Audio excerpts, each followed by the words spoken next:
Well, hello. It's time for another exciting episode of Pens in Use. This is the show where I talk about the fountain pens and inks I've been using throughout the week. So, let's dive into it.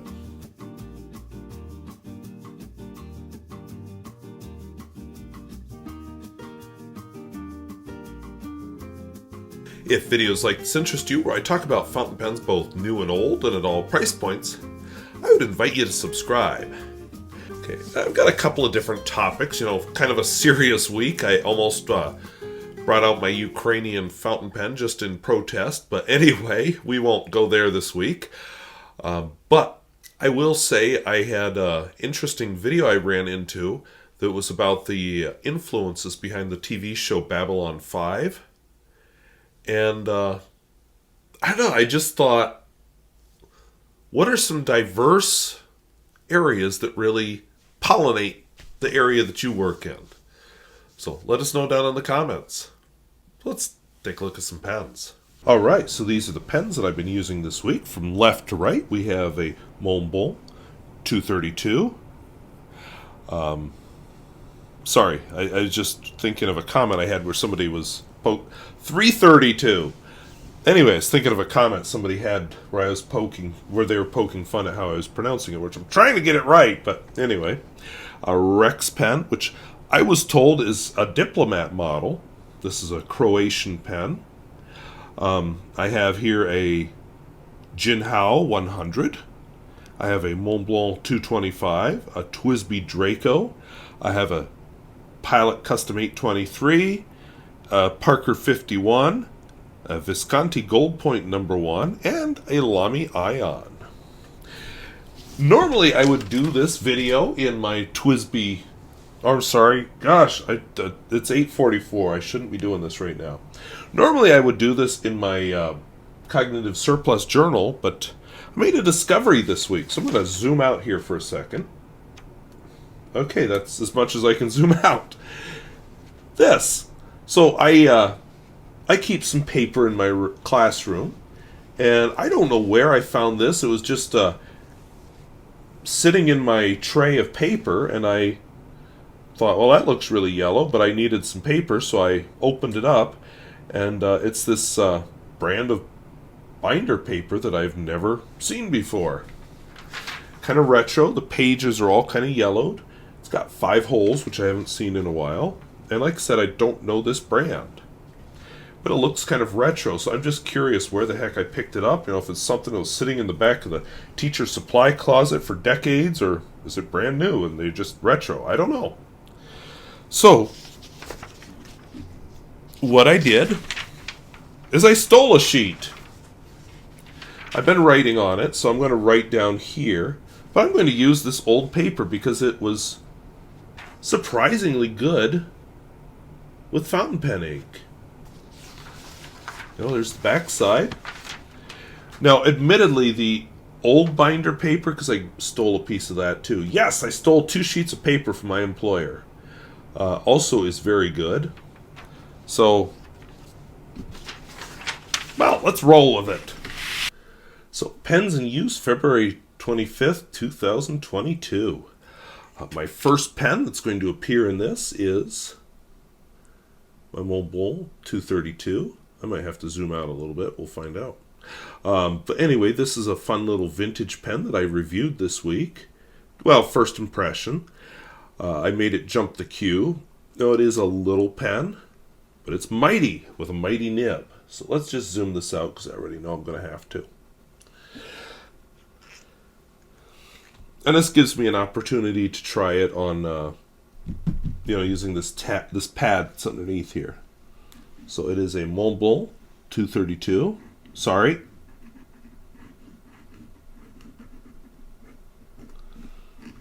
.332. It's a fine nib, even though it's kind of like a needle point. And the ink in it is Califolio Aurora. I thought long and hard, what ink do I want to put in this after, it gets its dose of Parker Quink washable blue. And Califolio is what came to mind. And then I just had to pick a color, and Aurora is what I picked. But I think I'll be doing some more Califolio with some other colors too. And this is a fun little pen. I think I prefer writing with it in a notebook rather than on a piece of paper on this pad. But it is a fun little pen. My next pen, I was told in the comments when I did its review, is a Rexpen Diplomat. Has a fun brown section in it. I'm going to post it just for giggles and snorts. Several people reported the same experience as me. I said last week that I thought maybe I hadn't cleaned the section out well enough. They said, yeah, my ink like this is also kind of pinkish. This is Krishna pencil. So apparently it's not just a me thing. Apparently it is a thing. At least with more people than just me. And I was curious too, and I did a little swipe last week after I filmed that with my finger. And yeah, the ink definitely has a pinkish cast to it. It's not just the pen. I'm still glad I got to try it. My next pen, I had trouble with the finial hopped out. And I had a bugger of a time getting it to stay in, but now it seems to be in, so I don't know what I did one way or the other, but I've at least temporarily fixed it. I am noticing a little gold here on the threads. I'm not sure what that's from. But anyway, this is a Jinhao 100. The ink in it is what is the ink in it? Or not the ink, the nib in it is a Nemesign. And I can't remember if it's a broad or a medium. I don't think it's a fine. We'll go with medium. I can't see the mark on it. But this is, and maybe I'll see it when I edit this film. It's one of those, they're fun re-entry nibs, which Nemesign, you need to make these nibs again because I really love them. And you can see the feathering on this paper. I have said before, Atramentis is kind of a feathery ink compared to others, and definitely comes out on this paper, but I don't care. We're going with it this week. So Atramentis, Apple Blossom, which does have a vaguely flowery scent, so yay. So scented inks aren't high on my list of important things, but it was kind of interesting just to try a scented ink. And I got a couple from Atramentis. I don't mind them. You know, I worry a little about scented inks, but Atramentis is it's a chemist that owns the company. You know, he's not just some amateur trying stuff out in his garage. He's a chemist by training, so I trust him more than I might some exotic ink from a different company. Then I have my Montblanc 225. It's got the bird splat and a broken out bird splat, so that definitely reduces its value to collectors, but not to me. Not as fun a nib as the first Montblanc that I used. Nevertheless, a nice pen, and perfectly usable in its own right. The ink in this one is Colorverse. Yes, somebody is trying to use up an ink or two, and this is one I'm trying to use up. Colorverse Golden Record. One thing that has been kind of fun with this whole collection of Colorverse inks is they do have a bit of a color change to them. You know, I think Jupiter Flyby has the most dramatic color change, but they go from this one here goes from kind of a reddish color to more of a reddish brown as it dries. And that's just kind of an enjoyable color change. You know, the things you can enjoy about fountain pens are so wide and so varied. And that's what I enjoy about this particular ink. Gary Eves did a video this week where he talked about the TWSBI Draco, this puppy, and then he compared it to a Delight fountain pen, which I will admit had a very nice vintage-looking finish. And he was talking about, what's the difference? Which pen is better? And he raised some good points. So I linked his video down in the video description too. I believe he's based in Australia. So I like my TWSBI Draco. And speaking of color changes, I have an iron Gall Ink in my TWSBI Draco. So the iron Gall Ink that I have is Platinum Classic Cassis Black.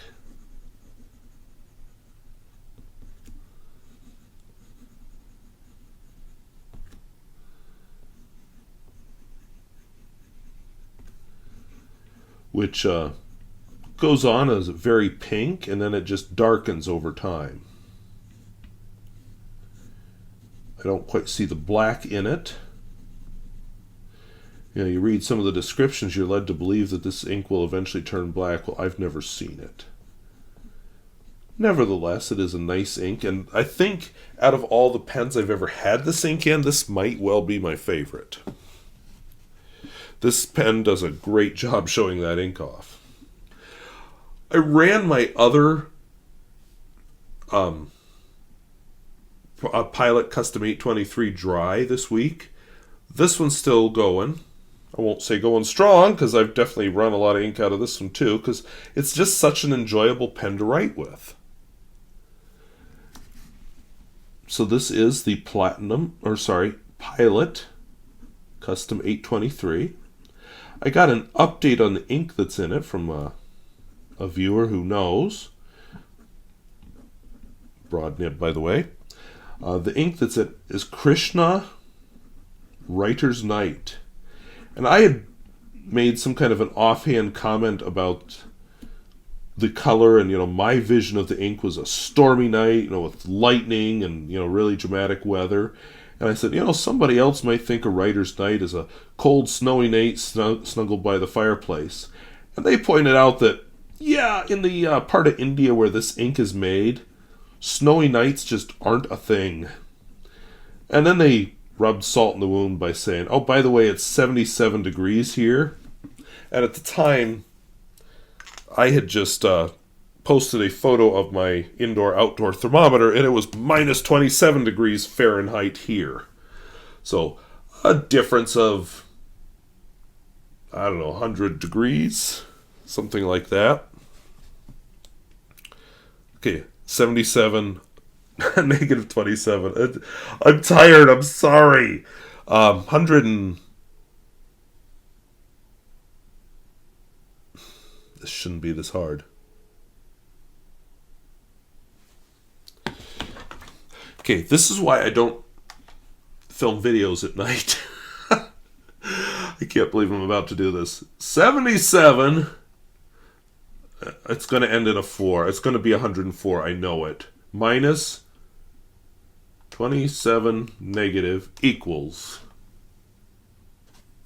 104 degree difference. If you could read that screen. Okay. Don't film at night. This is why I don't correct papers at night. I learned a couple of years... Well, I say a couple. I finally learned that, hey, you get your correcting done way faster if you just get up early in the morning and do it. And so that's what I've been doing ever since. And it has given me so much more free time when my... like right now, if I weren't filming this, I'd probably be reading. Or going to bed, because it's getting close to that time. So this is a Parker 51, the vintage original. The ink in it is Montegrappa Bordeaux. One of my favorite inks, and it definitely has a different look on this paper from what I'm used to. Sadly, Montegrappa decided to discontinue this ink. They did add more colors to their line, but they got rid of a really good one. I had a pen pal who used to write with me in an ink. I don't remember the brand anymore, but it was called, the color was called Antique Raspberry. That kind of reminded me of this one, and it's so pretty, and I want a bottle, and then the company no longer exists. Okay, speaking of things that no longer exist, can't buy this pen anymore. This is a Visconti Gold Point #1. Just a beautiful finish. I remember seeing a similar finish. Stephen Brown did a video, one of his early videos, on a Visconti Opera Elements, although I think it was a different finish. This is the air finish. It's the one I always liked.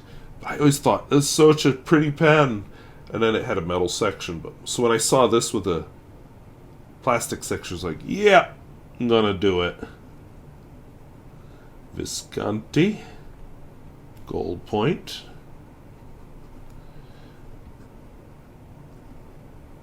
#1.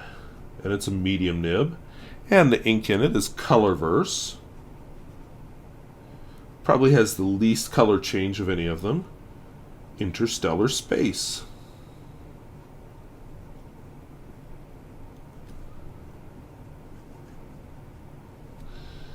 And we'll just snork this guy on here. So it's a dark green ink, which doesn't scream Interstellar Space to me at all. Colorverse has interesting naming. If I had been really into buying inks at that time, or still into buying inks at that time, when they appeared on the scene, I'd probably have a lot of Colorverse inks just because of their names and all the physicsy stuff, but you know, at that point I was starting to realize, ooh, you've got a lot of ink there, dude. And my last pen, which we're going to revisit this week, so I'm not going to write with it. Plus, I'm out of room. I was going to write with it. But is the Lamy Aion. And so I was thinking I might do a couple things with it when I do the video. I might actually talk about this pen, of course, write with it and all that. But maybe compare it with some of the other Lamy offerings that I have. So look forward to that. You know, somebody, I forget who it was, but they suggested revisiting some of these first impressions again. And I thought, you know, I was doing that, and then I kind of quit. I called them survivor pens. And I was going like 4 years out. This one will only be 3 years out, but why not? So, expect to see this guy next week. And then, of course, after that, I will visit some of the lower cost pens that I accumulated.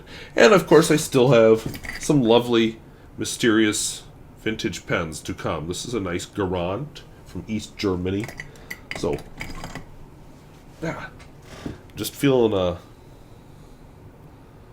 don't know what I'm feeling, but I'm feeling it, so we'll go with that. So thank you for so now let's see if I can say something horribly controversial for the rest of this video.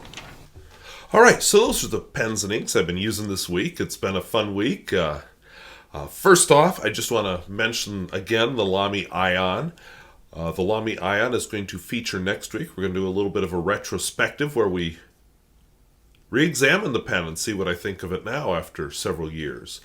I started doing these Survivor pen videos a few years ago, and somebody mentioned it'd be fun for me to do my first impressions. I thought, yeah. Because the reviews were always filmed after I'd owned the pen for quite a bit, and first impressions are not, although the talking part got so it was usually filmed 2-3 weeks later, or months, a year later. The me talking part definitely got further and further divorced from the writing part as time went on, but hey. So, anyway, that's coming next week. So, first thing I wanted to just mention was a fun little article I ran into from Daily Dot, where they were talking about some people who were very upset over some video game that I have already forgotten what the video game is called, because I don't play video games. I don't care about video games. But apparently it's a video game about survival in some post-apocalyptic era, and the main character is a woman, and people are upset because she has peach fuzz. Well, I shouldn't say people, a very specific person. And some of the comments they got in response were hilarious. My favorite was, have you ever been within 5 feet of a woman? I mean, yeah, I could shave a little bit, women have hair too. They have hair here. Yeah, it doesn't quite look like this, but they have it. They have hair other places too that grows a little bit thicker. And if you don't know what I'm talking about, well, wait till you're older and then you'll find out what I'm talking about. But anyway, I just thought, but then the more I thought about it, I thought, okay, so this poor person probably hasn't thought about how real women are. Because here's this piece of media sort of trying to portray a realistic woman character in this game. And I say sort of because you look at her and she's not a bad looking woman, first of all. Second of all, they're making some feeble attempt to make her sort of realistic for post-apocalyptic survival. You know, I'm sorry, a lot of fantasy women in these kind of genres, you look at them on the covers of books or magazines, it's like, yeah, so you got the man out there fighting with his little armor on and stuff, and oh yeah, she's got her bikini thing. So yeah, a lot of how women are portrayed in games and fantasy just hasn't been realistic. So this slightly more realistic woman was apparently too much for this poor guy to handle. And so he gets comments like, have you ever been within 5 feet of a woman? So anyway, I thought it was funny to read. Not a big outrage thing, just funny. Another one that came up, a little more interesting because this has kind of paralleled some of my thinking lately. There was an article on NPR that was called The Big Sort. And it was all about the idea that Americans are moving to places that are more comfortable for them politically. So I got to thinking about that, and one of the things that I just couldn't help but think, moving costs a lot of money, and it's a big inconvenience. So I'm sure you can find people that are moving for political reasons, and I know that people, when they're fresh out of college and they're starting out on their own, they're more likely to move now than they were before, away from family. But how big is this movement? And I couldn't quite get it from NPR. I am definitely not politically aligned with the area where I live. Should I be? And I would just say, is politics that pervasive that you have to be around people that you agree with? But then as I thought about it some more, we've got states right now in this country which, if I want to do a serious video, which are banning books from schools, or trying to. We have states that are being very intrusive over what really are personal issues, like trans or abortion or whatever, and bringing the hammer of big government down when really it should be a personal decision. Free, just you do you, boo. Not worrying about what experts say or anything like that. It's all really throwing red meat to the base. So I thought, yeah, that can get bad. And some people are, I'm trying to not get mean, but I'm going to get mean for a second. The state to my south has a governor who recently tweeted about, she claims that there was a car at Mount Rushmore from California that had some sign in their window about being refugees. So apparently they want to escape California and go to South Dakota for some reason. Yeah, people are leaving California. One of the biggest drivers of people leaving California is the price of housing. But I'm sure there's some politics too. I want to be more around people like me, but I'm just, again, I'm curious how much it is, and is it people with money, or is it a larger movement than I think? And I just couldn't get the answers I wanted from that NPR article. And it could have major implications for the future. a lot of the more liberal areas happen to have heavier populations already. So that will have implications for our House of Representatives, who gets represented, and also implications for our Senate too, because Senate doesn't care about population. North Dakota gets 2 senators with its tiny population. New York or Texas get 2 senators with their huge population. So it could have political implications, could lead to more divisiveness, and yet I just can't help, and maybe I'm naive, but I just think we're not us versus them. In the end, aren't we all one country where we just disagree on how to implement some things? But I think, that shows what's happened in our country with the political discourse is a lot of divisiveness and a lot of othering and a lot of, no, you don't just disagree with me. You're the enemy. You are anti-American. And if that's the case, you might want to move away from it. And I will admit, although it's not really for political reasons, the thought has crossed my mind a lot lately of moving away from North Dakota. The main reason it's crossed my mind, I'll be honest, my parents are getting older. I don't want to give their ages in public, but they are getting older. I am getting older. I have no family, no ties whatsoever in North Dakota. And maybe it'd be nice to go back east where I do have actual family around. So, I may be moving too. I don't know to what state yet. I could go back to Pennsylvania where I'm from. New York State's kind of expensive. I could go there. I thought Vermont was really pretty when I drove through there. New Hampshire was pretty. Maine is getting kind of far from where my family lives, but on the East Coast all the states are small, so it's not like it's that far. So who knows? You may see the Wasky Squirrel Channel move someday, or you may see the Wasky Squirrel Channel decide, hey, paid off house, let's stay where we're at, because we can buy more pens. So who knows? But I just think I can't imagine politics being the only reason, but I can imagine if some of these laws get passed, some of these states are proposing, saying, I've got a trans kid. I don't know if I want to have this trans kid growing up in this state with these kind of laws. So, yeah. But I just felt like the NPR article, and I usually like NPR, but I felt like they kind of missed the mark there. And I just wanted more numbers and for them to go deeper. And then the last article I've got here, and then I'll get to my Babylon 5 thing.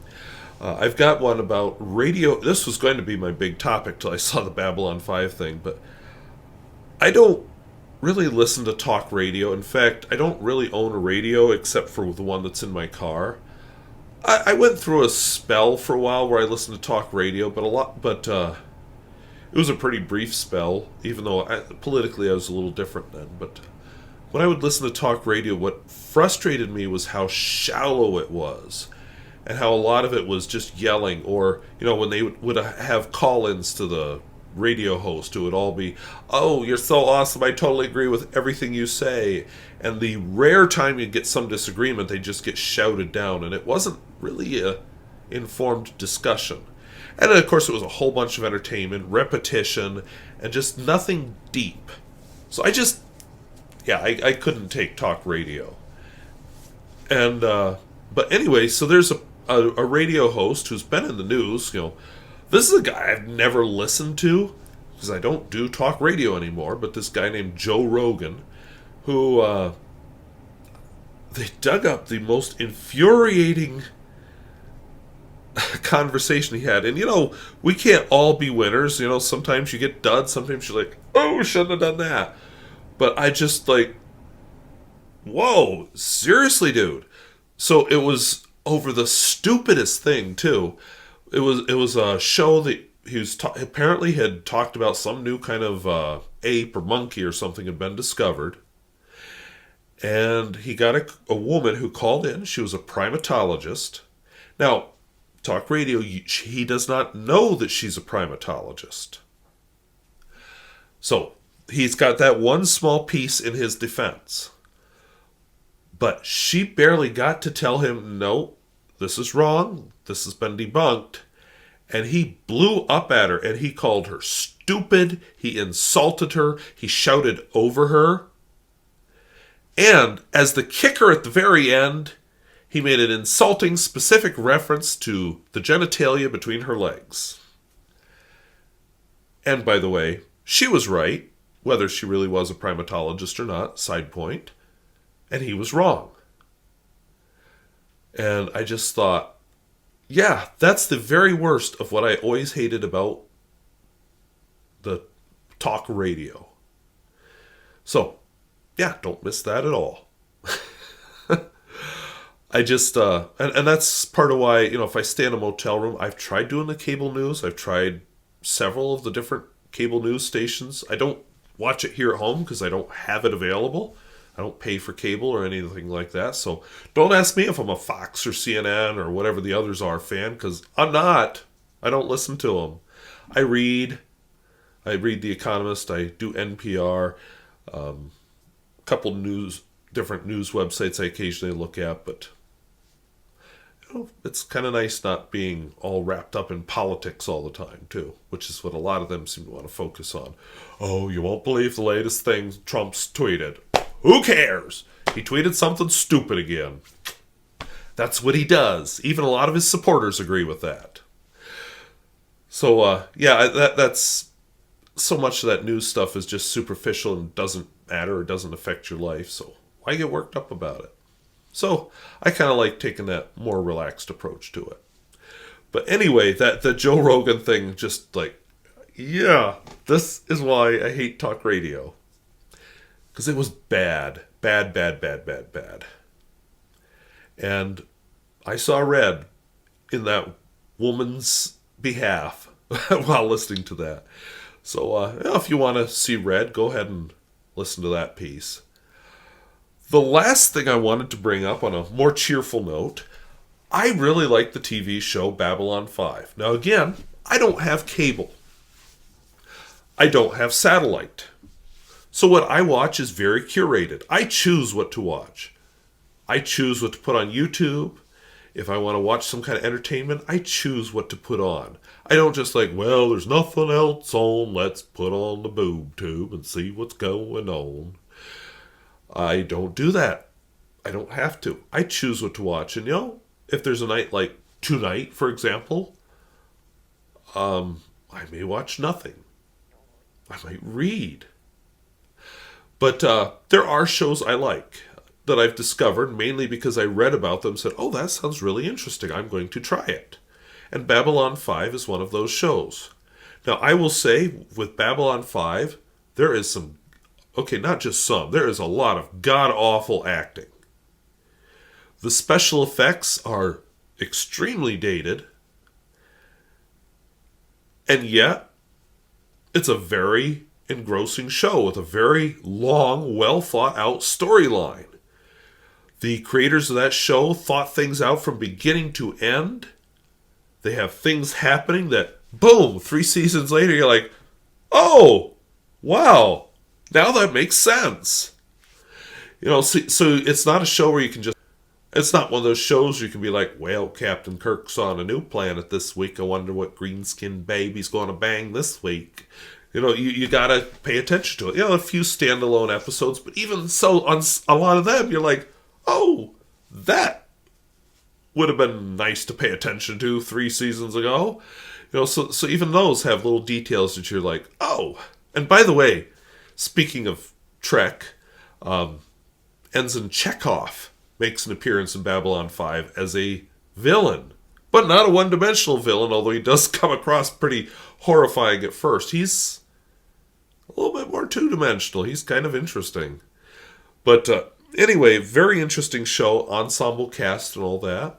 Storylines running from season to season and building up to big things.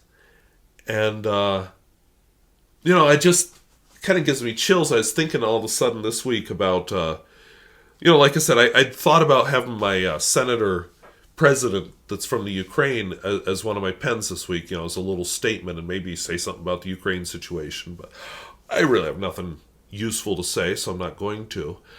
But it's interesting, in the show, there's a whole situation where the Minbari, an alien race, were taken over by the Centauri for many years, got their independence, then the Centauri moved back in. Kind of not exactly the same situation, but a related situation as to what's going on with Russia and Ukraine. And there's just a lot of real-world stuff. They talk about Game of Thrones being full of all this great, complex storytelling, although I still can't bring myself to watch Season 8 of the thing.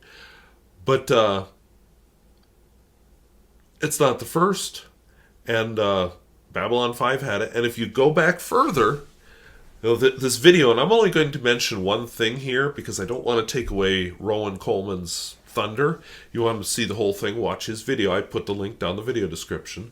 But one of the things he mentioned as an inspiration was the show Hill Street Blues, which is a police show from the 1980s about some inner city police department where it's never specified where, but they do have snow there, wherever it is. And it just goes week after week. It's got an ensemble cast. It's got storylines going over long periods of time, episode after episode. And by the way, another show that I enjoy. A little better acted than Babylon 5, I'm sorry. Although, yeah, it did get sort of silly toward the end, but a lot of shows do. But as an influence, and I just thought, there it is. You get your influences from a lot of sources, and if you really focus where you're getting your influences and your attention and your knowledge and your whatever, your inspiration, you miss out on some possibly great sources of inspiration. And I just thought, when I was a kid, I mostly read science fiction. That's what I liked. I would read science fiction. I got very tired of the juvenile science fiction as a kid in the library, so I quickly got tired of the children's section of the library and started moving on to the adult section, and definitely got an education there a few times.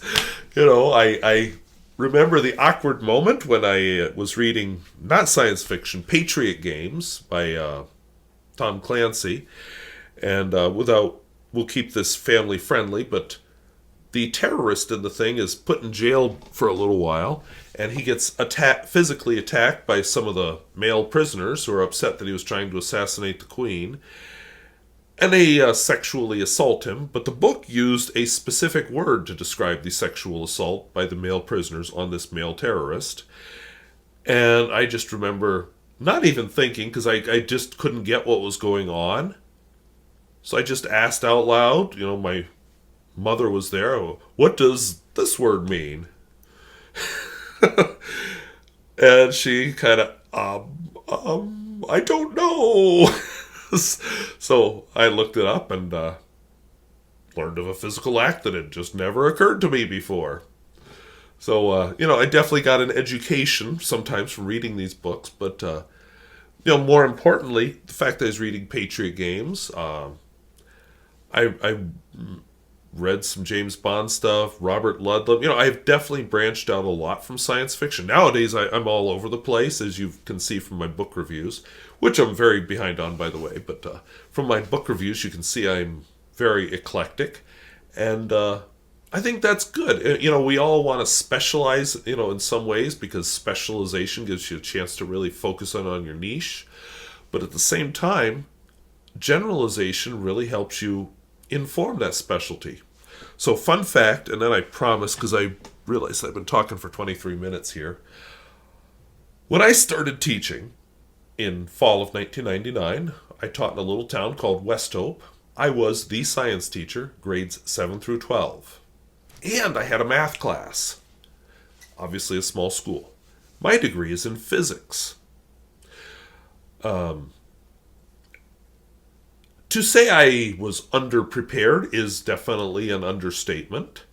Here I am teaching biology when I took biology just because I had to in college, and admittedly, being a bit of a masochist, I took the biology for biology majors rather than the more limited one that I could have taken. Didn't have much earth science background at all. I had like one geology class, one astronomy class. Chemistry, I had a 5-credit chemistry for engineers. Did have a lot of math credits, but very limited background in things that weren't physics, and I'm teaching all of them. And for the next 6 years, that's what I did in small schools. After that, I moved into larger schools, and one of which I haven't taken you to the town yet, but that's coming, and got to specialize more, but I don't teach a lot in my physics field. I'd like to. I'd love if I could teach physics every year, because that really is my first love. But the reason I'm bringing this up is teaching all those different sciences really gave me a good perspective on, oh, there's a cool application of physics. And it just gave me a deeper understanding of how all the sciences interrelate. And it also got me moving from biology is just a bunch of memorizing to, oh, what are the deeper themes, the deeper ideas in biology that the whole field relies upon, that ties the whole field together? Things like evolution or genetics. My camera runs out. I can't film more than 30 minutes, so I'm going to wrap this up here. But anyway, my point is, when you've got that more general background, it gives you a wider appreciation of your own specialized subject. So anyway, I just thought that was a very interesting video about a show I enjoy and some of the eclectic sources that inspired it. So I'm just curious if you're more of a specialist or a generalist, or what outside your area inspires you. Let us know down in the comments. So anyway, if videos like this interest you, where I talk about fountain pens both new and old and at all price points, I would invite you to subscribe. And again, what inspires you outside your field?